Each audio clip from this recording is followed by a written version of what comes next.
The Lives of the Saints by Father Alban Butler, July 21st, is St. Arbogastus, Bishop of Strasbourg. The Irish challenged this saint as a native of their island. The Scots also lay claim to him and are supported by Richard's Chronicle of Sensus, written in the 13th century, and by the life of St. Florentius, his successor, though his acts say he was of a noble family in Aquitaine. Traveling into Alsace, he led an anachoretical life in the sacred forest, for this is the interpretation of the Teutonic name Heiliges Forst, about the year 630. He was often called to the court of King Dagobert II, and by his interest promoted to the Episcopal see of Strasburg. His acts relate that not long after his exaltation he raised to life Dagobert's son, killed by a fail from a horse. These acts call this Prince Sigibert. His name is not recorded by the historians. Many other miracles are ascribed to this saint, who, assisted by the liberality of this king, enriched the Church of Strasbourg with several large estates.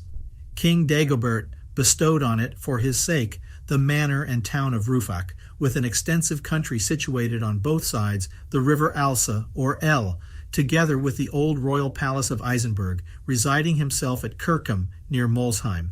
St. Arbogastus also founded, or at least endowed, several monasteries, the principal among which were Surburg and Schutteren.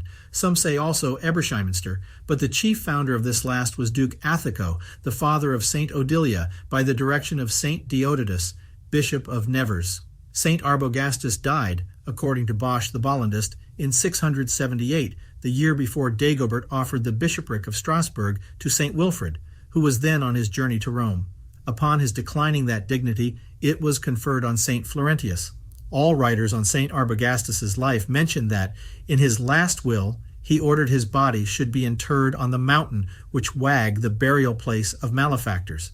His will was complied with, but the church of St. Michael was afterward built upon the spot and surrounded by a village called Strasburg. Near it was founded the Abbey of St. Arbogastus, to which his body was translated with honor by his successor St. Florentius.